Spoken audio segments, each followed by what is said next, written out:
Écoutez, ce soir, je fais juste présenter la série qu'on va faire en fin de semaine.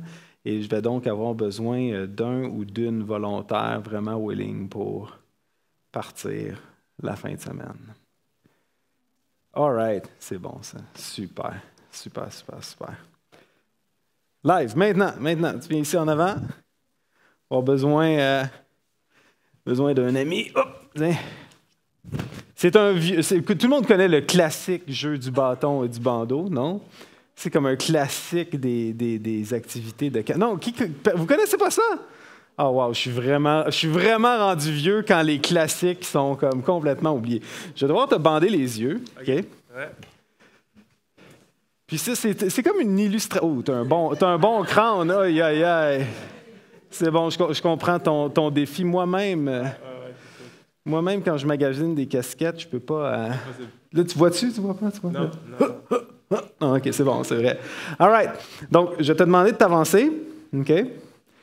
Là, tu te souviens, il est où comme le passage là, entre les deux allées, là, devant toi? Hein? Oui, comme ça. OK?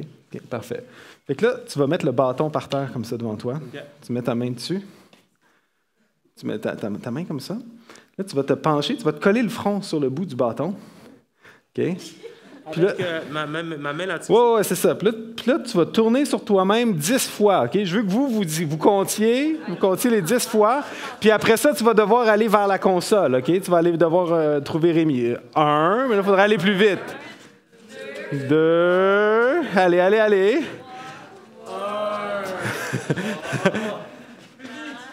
Plus vite. 6.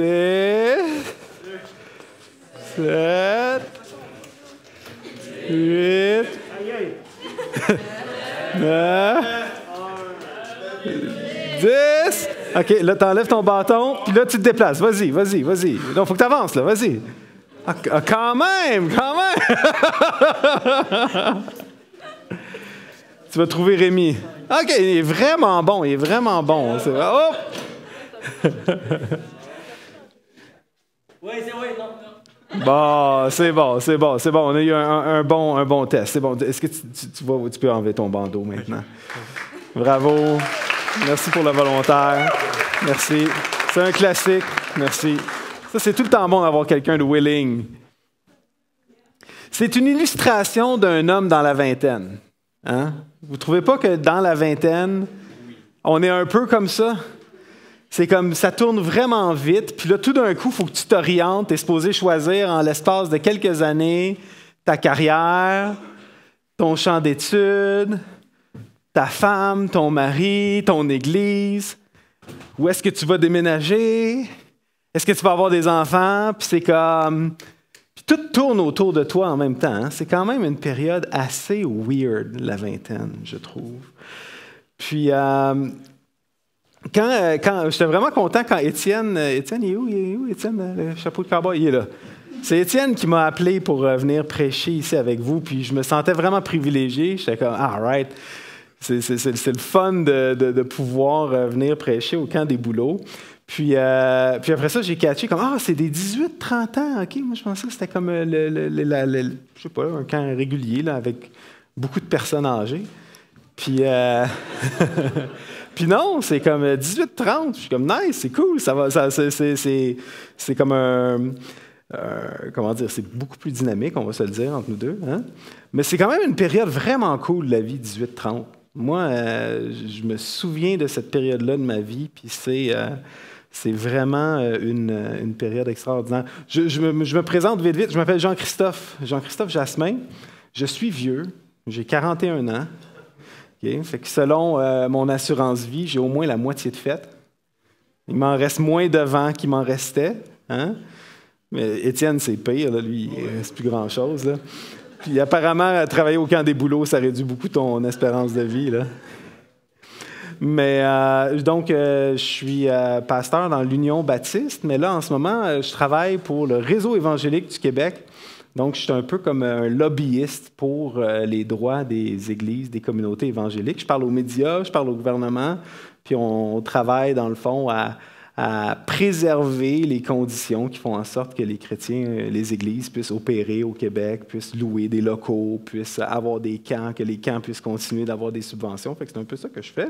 Puis je travaille dans une église en implantation à Lavaltrie. J'ai été pasteur 10 ans à Pointe-aux-Trembles, dont je reconnais des gens de Pointe-aux-Trembles ici ce soir. Salut, c'est le fun de vous voir. Vous me connaissez déjà. Non, c'est ça. Pour revenir à la jeunesse, c'est vraiment une période de la vie qui est critique. Puis je trouve que comme cette illustration-là de tourner sur soi-même, de l'étourdissement, de la désorientation, c'est quand même quelque chose d'extraordinaire quand tu es dans le début de la vingtaine. Donc, si vous calculez vite, moi j'ai eu 18 ans en 2001. Puis je me souviens encore du week-end de l'Action de grâce 2001 parce que mon père m'avait passé son char pour aller visiter mon meilleur ami à Pittsburgh, aux États-Unis.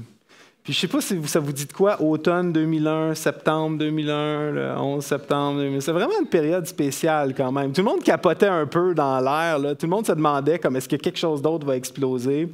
Puis je me souviens le jour que j'ai traversé la frontière, quelques heures après, toute sa radio, le président Bush annonçait qu'il rentrait en Afghanistan. Puis les frontières étaient fermées temporairement et tout. C'était quand même une période super étrange, vraiment weird. Mais quand je regarde le monde aujourd'hui, je me dis, hey, je l'ai eu vraiment plus simple que vous, ma vingtaine. Pour vrai, je vous le dis, c'est comme, vous, c'est votre première vingtaine. Tout le monde a une première vingtaine. T'as pas de deux. Si tu as une deuxième vingtaine, tu es vraiment vieux, c'est parce que tu es rendu dans ta 120aine, puis j'imagine que là, tu n'as plus de grosses décisions vraiment à prendre dans ta vie. T'sais. Mais je vous le dis, vous l'avez vraiment plus compliqué que le monde de ma génération. Je suis vraiment convaincu de ça. Le monde a vraiment changé rapidement dans plusieurs domaines en même temps. Puis déjà que c'est une période difficile, c'est une période confuse, c'est une période où vous devez prendre des grosses décisions, on dirait les paramètres pour prendre des décisions, les paramètres pour s'orienter sont vraiment en train de changer vite. C'est vraiment là. En plus, il y a eu la pandémie. On est vraiment dans une période unique puis une période paradoxale. C'est qu'on est dans une période où la mort, on dirait, elle s'en va de plus en plus loin. Hein? On a comme des nouvelles technologies, on vit plus vieux, quoique ces dernières années, on dirait pour la première fois, l'espérance de vie recommence à descendre. Hein? Dans les 3 dernières années, l'espérance de vie a recommencé à descendre dans certains pays avancés. D'un côté, on a dominé la nature complètement, hein, comparé à l'époque de nos grands-parents. Puis de l'autre, on dirait qu'en même temps qu'on domine la nature est en train de nous rentrer dedans. Puis quand on regarde comment est-ce que la nature va être dans 50 ans, 70 ans, personne n'est capable de s'entendre pour nous dire comment ça va être, mais tout le monde s'entend pour dire que ça va probablement être moins hot que maintenant. Puis c'est ça, on est dans une longue période de paix, mais on dirait que le monde peut péter à tout moment. Jamais on a été aussi proche d'une guerre nucléaire depuis que je suis tout petit. On est vraiment aussi à l'époque la plus connectée de tous les temps, mais on est aussi dans l'époque la plus déconnectée de tous les temps. C'est ça qui est fait. J'ai une petite slide, 2 petites slides ce soir. Mon arrière-plan, c'était en Sciences Po. Avant de faire théologie, j'ai fait théorie politique et je reviens là-dessus. Au niveau de l'anxiété, si vous regardez les chiffres par rapport à l'anxiété, et si vous regardez à gauche complètement en 2008, c'était à peu près ça l'anxiété normale. C'est normal que les jeunes soient un petit peu plus anxieux que les plus vieux. Ça, c'est le point normal. Mais quand vous regardez ce qui s'est passé depuis 2008, il y a comme une augmentation incroyable de l'anxiété dans la plupart de la population. Le monde de ma génération, on est 52% plus anxieux. Les 18-25, 139%. Puis ça monte, puis on voit les chiffres qui arrêtent. Là, on ne voyait même pas encore les impacts de la pandémie là-dessus. C'est un fléau, le fléau de l'anxiété. Puis je dis, on est dans la période la plus connectée et la plus déconnectée. Une autre image qui est flagrante. Oh yeah! Bon. Même chose. Le temps passé en moyenne en famille, Ça, en 2003, c'est la jeunesse normale. C'est normal quand tu es plus jeune, tu as plus de temps avec tes amis. Parce que quand tu es vieux, tes enfants, ils prennent tellement de ton temps. Là. C'est le fun des enfants. Pour vrai, c'est bien des enfants. Mais je veux dire, c'est vraiment l'adolescence puis la vingtaine que tu passes le plus de temps avec des amis. Bien, écoutez, les gens de votre génération aujourd'hui, vous passez presque autant de temps avec vos amis que quelqu'un de l'âge d'or passait en 2008-2003. C'est comme, il y a vraiment eu un effondrement du temps passé avec d'autres personnes. On n'a jamais eu autant de ménages de personnes seules au Canada. Au Québec, en ce moment, 1/3 des ménages, c'est des gens qui vivent tout seuls, puis qui passent moins de minutes avec d'autres gens que jamais. C'est juste 2 petites statistiques un peu par rapport, mais juste pour illustrer comment que c'est vrai, vous êtes vraiment dans une génération particulière, dans une époque particulière avec des défis particuliers. Puis qu'est-ce qu'on a de besoin? Bien, on a de besoin d'être capable de s'orienter. On a besoin d'être capable de s'orienter et de s'orienter avec Dieu. J'étais chez Étienne tout à l'heure. C'est pas très loin d'ici, hein, c'est en haut de la côte. Étienne, Étienne, c'est le directeur du camp. Il vit comme dans un grand château sur la colline, là, où il voit tous les paysans comme Stéphane œuvrer le matin, il se réveille. Là, les autres, là, c'est à la chaleur du soleil. Stéphane, là, il balaye, il passe le râteau, s'assurer que tout soit beau. Puis, il y a comme un petit chemin entre chez lui et ici. Puis, c'est pas comme à Montréal, hein, ici. Quand même, là, c'est comme quand il commence à faire noir, il fait vraiment noir. Si tu te ramasses dans le bois des bouleaux, là, tantôt, pas de flashlight, pas de boussole, là, t'es fait. T'es vraiment fait. Tu vas dormir dehors. Là. C'est comme, aventure-toi pas trop loin, comme Uber va pas aller te chercher. Hein? T'as pas de signal. Puis même si tu as un signal, eux autres vont dire, écoute, t'es perdu, too bad. Écoute, appelle la SQ, je sais pas, c'est plate pour toi. Mais c'est comme... C'est un petit peu ça la vie, mais en même temps, si tu as une flashlight, hein, j'ai vu Rémi, le passage, Psaume 119, 105, hein, ta parole est une lampe à mes pieds, une lumière sur mon sentier. Si tu es dans le bois avec une flashlight, déjà tu es un peu mieux. Tu vas pas te péter la... Ça ne veut pas dire que tu vas être capable de retrouver ton chemin, mais tu vas peut-être pas te péter la gueule dans les 5 prochaines minutes. Mais si tu as une boussole, si tu as quelque chose qui pointe le nord, qui pointe la direction du retour, tu vas être capable d'en sortir. Puis Dieu a mis en nous, dans notre cœur, une boussole qui peut être alignée ou qui peut être désalignée, qui peut être orientée puis désorientée. C'est Saint Augustin, un chrétien qui vivait dans une période très, très, très bizarre lui aussi. C'était un chrétien qui vivait au moment où l'Empire romain était en train de s'effondrer, puis où il voyait les barbares assiéger sa ville. Puis dans ses confessions, qui est un peu comme son témoignage, c'est le premier gros livre autobiographique introspectif de l'histoire de l'humanité. Il a inventé un style. T'sais.